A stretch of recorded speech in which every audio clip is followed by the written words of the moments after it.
Iranians to build a nuclear weapon. They were following the terms of that deal perfectly. That's not based on inspectors just from the United States. You're talking about inspectors, in a group of international inspectors. You have European countries, you have Russia, you have all these countries joining in on this JCPOA. Diplomacy is the only way. War or threats of war is only going to persuade, Iranians to maybe speed up toward a nuclear weapon so they don't have to worry about other countries coming in and messing with them. And I don't want that to happen. I don't want them to have nuclear weapons. But it is rich that the country that's currently carrying out a genocide in Gaza is the country that has nukes, is not part of the non-proliferation agreement, and has the audacity of bullying other countries and determining whether other countries should be allowed to have the same weapons they have. Something to think about. We gotta take a break. We'll be right back. Let's take a break. With his girlfriend and children. This all stems from an incident during a protest against ICE.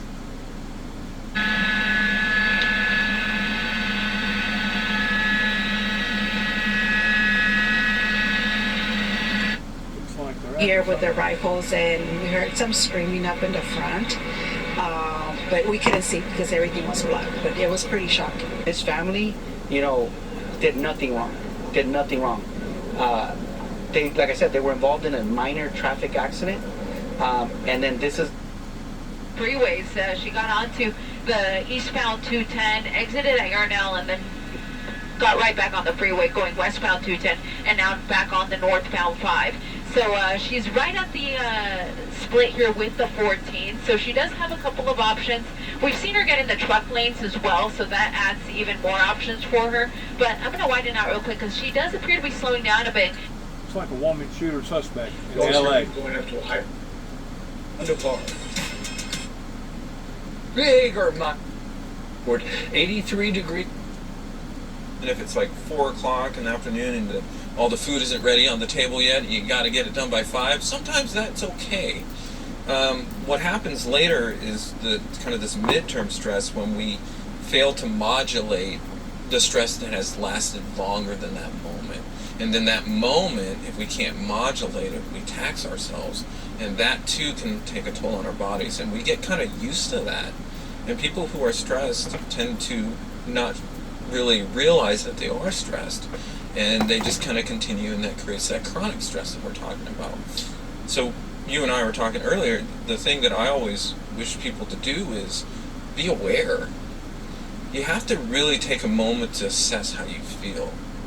Oh, God. More opportunities for people to create. Under the form of asking for a sales tax increase. Talking to somebody that right now. Come on. Whether community college or Kent State University or Columbus. We'll clean your floors. Yeah.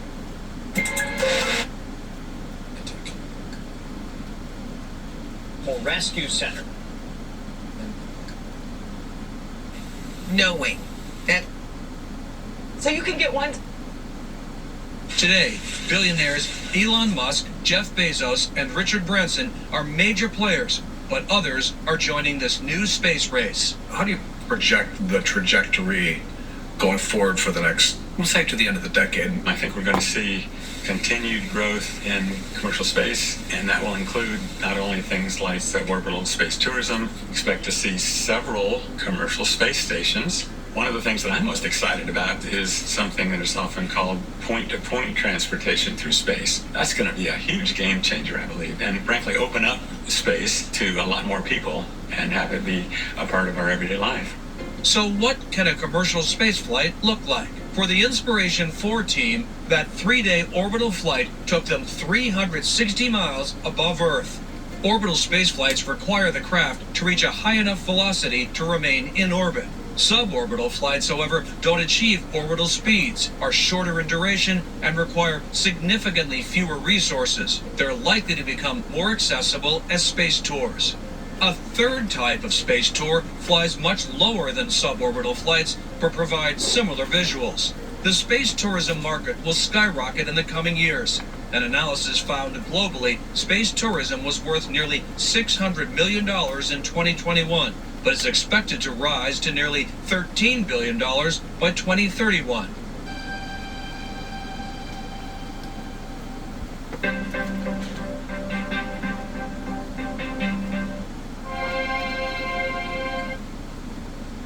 Absolutely.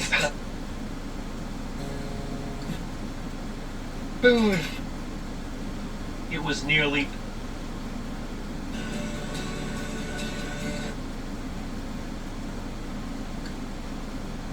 pump and even a ladder. We want to break that barrier and show them that they can do whatever they want. If it's firefighting, this is a great chance for them to. It's not your destiny. You're going to come into a. also in this video. And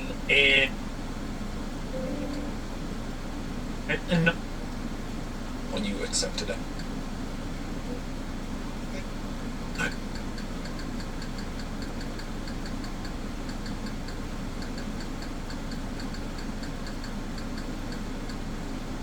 Favorable. and it comes from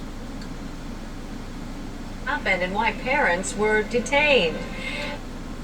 Capitalistic society is, like, Dad. Gotta ask.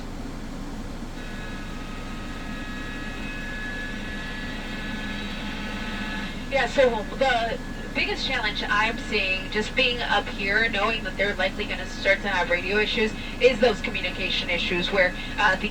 Still chasing a woman in L.A. like O.J. Simpson. Find the day laborers. They tend to be undocumented. Round them up, arrest them. We're going to deport them. We want to increase our numbers. Well, now it turns out that it might not just be about Trump wanting to beat Obama's deportation numbers. You know, Obama, the deporter-in-chief, as he was called.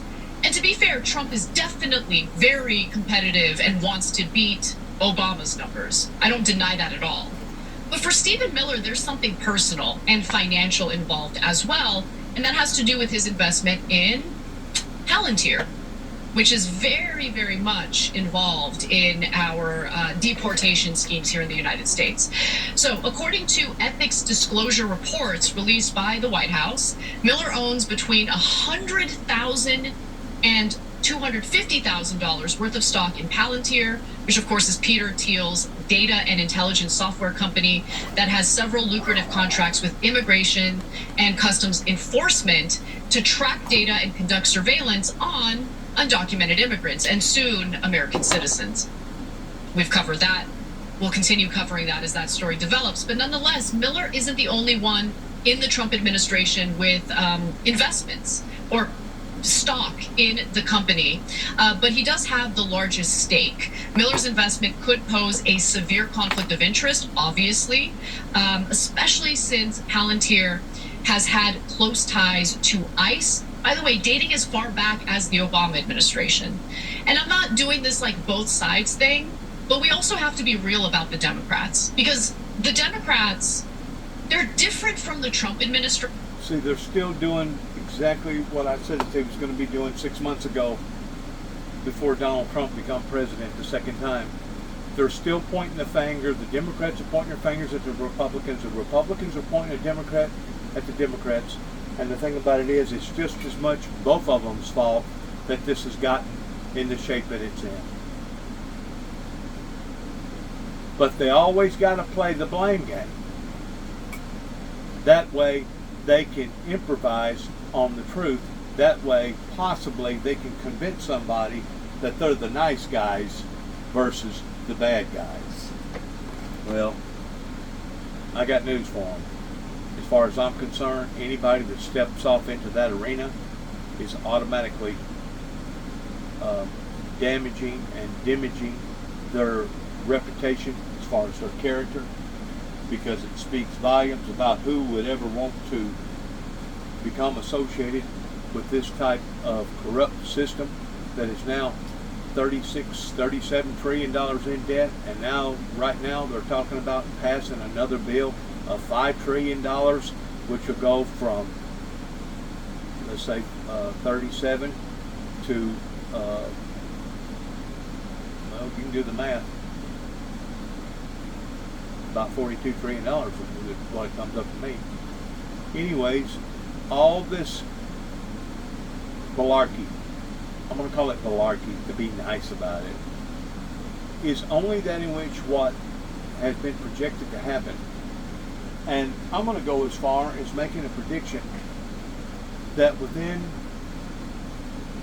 just a short span, because people know that Donald Trump don't have but basically 3 more years until there's going to be a heavy political presidential election again over here in America. But I'm going to say within the next 3 years, something major. And whenever I say major, I do mean major, that's going to occur over in the Middle East, that's going to affect every aspect of the Middle East. Now, I can only go by gut feeling that it is getting even more severe as we get further along pertaining to these departments of Homeland Security that has gotten involved in this. But the bottom line is this: they done what they done in overstepping their authority, not necessarily of the authority of the United States War Commission, because in actuality they didn't declare war. War had already been declared on us pertaining to the Iranian government coming from the Khomeinis. They only made a strike. In order to go to war, you do have to take that before Congress to verify that to be approved. But what they've done was violate other agreements that has been made with other countries over in the Middle East, and because of it, you wait and watch. There's going to be hell to pay because of that in which what has been done. Now, me personally, I feel like that we done the proper and right thing by bombing institutions that we know for a fact, even though some people may say, well, no, they didn't have enough rich uranium to build a nuclear bomb. There was other tattletale signs that they did have more than enough to build a enriched nuclear bomb. And if the truth be known, they was just within days of doing so. Within days of actually building a nuclear bomb. I think that all this is Bible prophecy, and I don't think that there's nothing at this point in time that any politician, including Donald J. Trump, can do to stop it. And I think the reason why is because we're heading in a trajectory right now based upon what didn't occur that should have occurred over here in the Western world pertaining to biblical Bible prophecy. And because of it, I'm just standing idly by, just waiting for my turn, because I know that the Bible will fulfill itself, that he or she that abundantly soweth shall also reapeth abundantly. So they can try to pull the wool over the American people's eyes or the world's eyes all they want, but the bottom line is this: payday's coming. Payday's coming, and the fact of the matter is what? Donald J. Trump has went over there to the Middle East making all these shady agreements with all these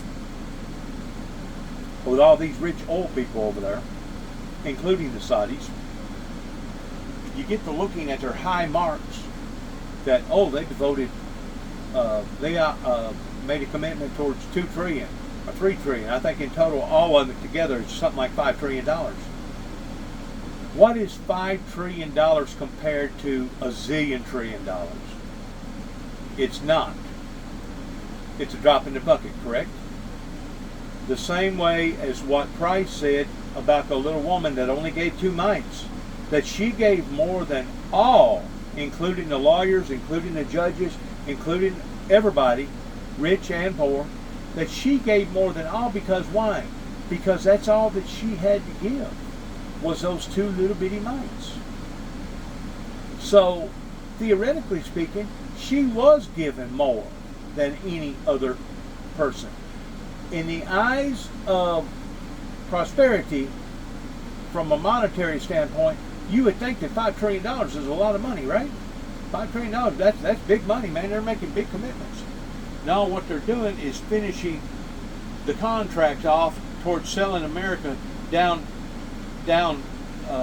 south, pretending to giving the farm away, and allowing for these people to come over here and get that much more of a grip up onto our lives pertaining to the Middle Easterners over there, including the Saudi Arabians, to the degree that basically they will be in control towards being a superpower eventually, as much, if not more, than America and Russia. And I know that sounds crazy. I know it sounds crazy. But I'm telling you right now, whenever it comes to nuclear bombs and whenever it comes to holding the world hostage pertaining to having this type of ability, don't never underestimate what the power of wicked, evil money can do whenever it comes to buying and selling and purchasing whatever that you want. You got to keep in mind that those people for the past 30 plus years have been struggling. Why? Because of that in which what happened over here in the Western world of not opening up pertaining to Bible prophecy. And as far as I'm concerned, still to this day, I still don't have. I'm still getting the cold shoulder. I'm still getting ignored. I'm still being treated as a misfit or a person that's out of his mind or don't know what he's talking about. I've never seen so much bogusness going on over in America coming from various authority figures that I have today. And that's locally as well as state as well as federally. So until this thing actually burns and crashes, I don't know what it's going to take to do it, and I don't wish for it to happen, but obviously that's the only thing that's going to basically get people's attention in basically giving this thing an opportunity to turn around, in which you would have thought 9/11 would have done it. You would have thought COVID would have done it. You would have thought other major factors would have done it, regardless whether it be the war over in Ukraine or the war over in the Middle East. But that still ain't done it. That still ain't stopped, drop, and roll pertaining to getting people's attention towards what's actually going on here pertaining to this demonic, evil warfare that basically I was caught up in pertaining to a witch hunt that was happening in my life from 2005 up until about 2014 whenever I come back home. And then whenever I did come back home, that's sure enough whenever all hell busted loose in my life for 3 consecutive solid years. Because at that point in time, I wasn't moving around as a moving target, going from place to place, and they could basically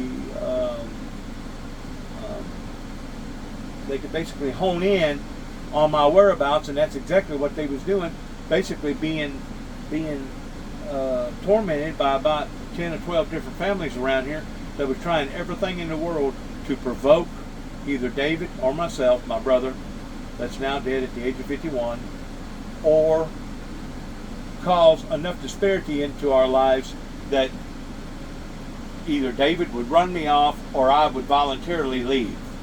That's what they wanted, because they've done already burnt their bridges around here. Various people yik-yakking and talking about Juby this, Juby that, basically being an anti-Juby to the degree that today they actually hate me even probably more so. They probably wish even more so that I was dead. But the thing about it is, everything that they have done, regardless whether it be on the upper end pertaining to the federal government or the lower end pertaining to the locals, has backfired on them. And it will continue to backfire on them. And I'm saying right now, something big is fixing to occur, and it will occur within now and the next 3 years before Donald Trump leaves office. And it will be something that even our CIA and our federal international officers won't be able to see coming and won't be able to control. And it's going to go much bigger and worse than 9/11. We're talking about something humongous. Now, if you'll topple that on top of the major sorrows that the Bible talks about pertaining to the forces of nature in regards towards earthquakes, tornadoes, volcanoes, more pandemics, droughts, famines, etc. If you'll compile that all together, you know what that spells to me? Hard times is coming over the horizon.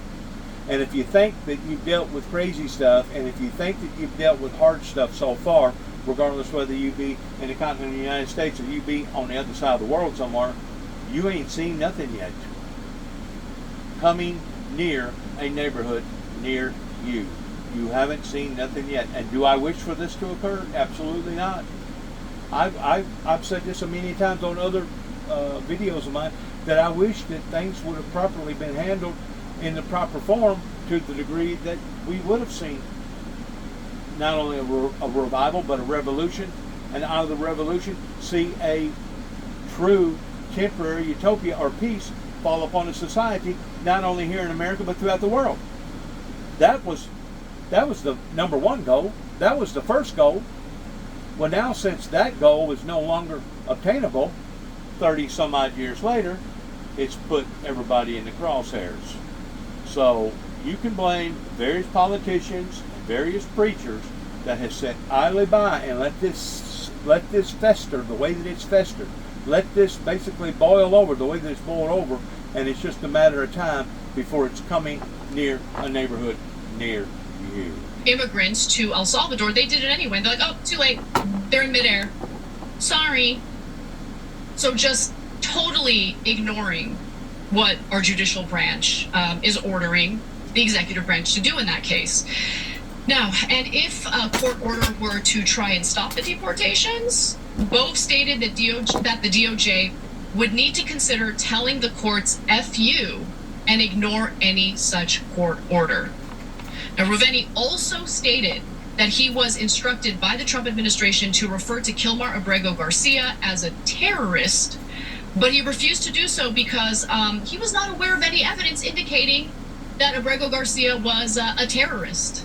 There was nothing to... And this could very well be what I'm talking about, of something big that could channel into something even bigger, of an uprising here in America that's already started, that we're looking at basically a revolution or another, per se, civil war against the illegal immigrants versus the true sovereign citizens of America. I mean, this thing is way out of focus, friends. And I continue to keep saying that the only way that we're going to get it back in focus is through the Holy Father, through a revival. But yet, no, I don't see no supporters. I don't see no people that's willing to engage in that type of a movement. So it leads me to more and more to believe that, yes, a bloody road is ahead. And it's not because Dennis James Jackson desired it or wanted a bloody road ahead, but it's because this is what they have chosen. You really need me to repeat it? Did you suggest, as Mr. Ruveni wrote, that DOJ would need to consider telling the courts you and ignore any such court order?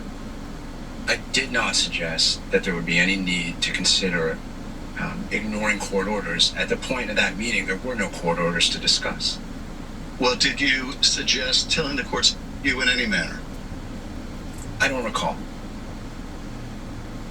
To me, it seems like he did. When you say I don't recall, it's a way of avoiding perjuring yourself, but also you're not telling the truth. Like, you don't have to tell the truth. I don't recall. It's like the weaselly tactic that a lot of... Plead the fifth. In other words, you don't want to say, oh, I plead the fifth, or I remain silent, but you say, I don't recall. Deportations happen. It's a way of patronizing the answer. I get it. I know that if you're here in the country and they're setting you up for deportation, you're not necessarily going to get a trial case. I get that. But you should be able to get a court hearing, an opportunity to defend yourself, because guess what? If you don't have a process of due process, people are going to mistakenly get deported. And that's what happened to Abrego Garcia. And by the way, that has happened literally to U.S. citizens that were mistakenly deported.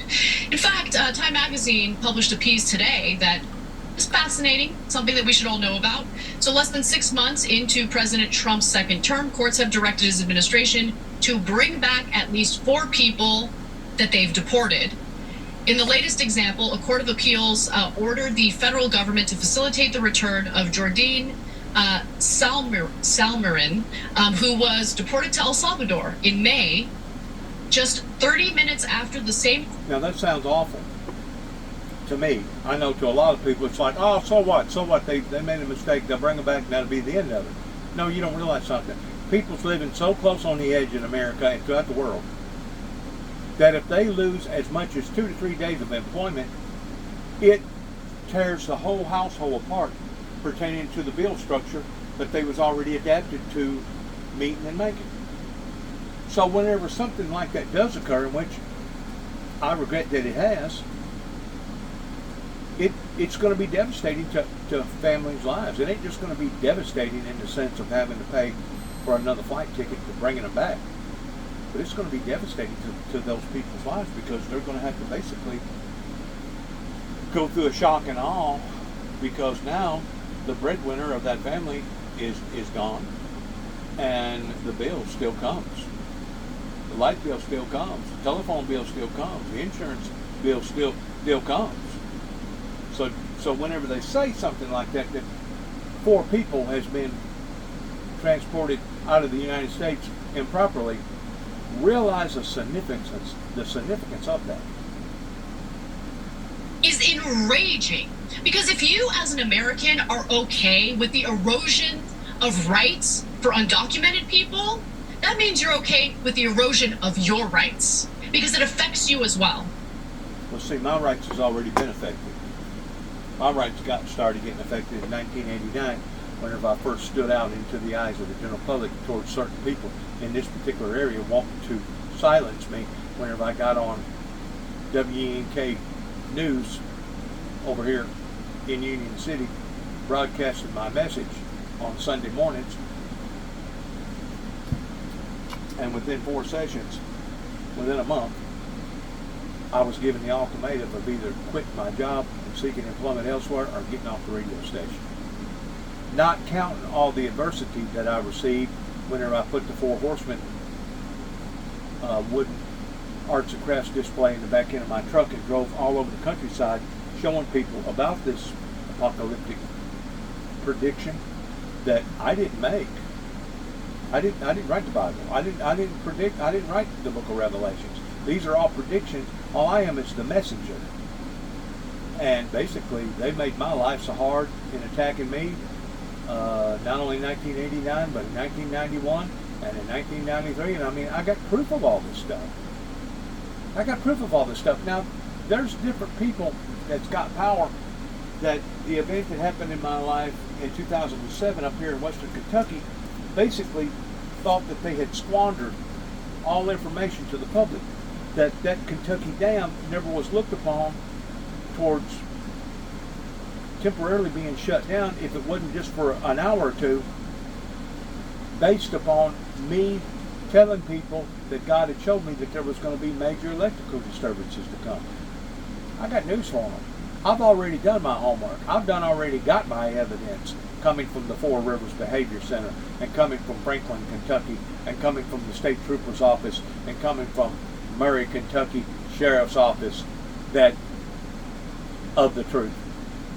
So they can suppress the truth all they want in trying to diminish my character that much more, but I know what I know and I can prove what I'm telling. Good luck to each and every one of us. I want to say God bless America, God bless our troops, God bless our endeavors toward which way that we go from this moment on. And once more, things never should have gotten this far out of hand to the degree that it's going to take something major just to pull it back in line. We have various politicians that's been in power for 25, 30, 35, 40 years to blame for all this. And until the American people rise up in contrast to what they're doing right now in speaking out against these people, we're going to continue to go through the cycle again and again and again, just like a dog chasing after its tail. God bless America, and Shalom.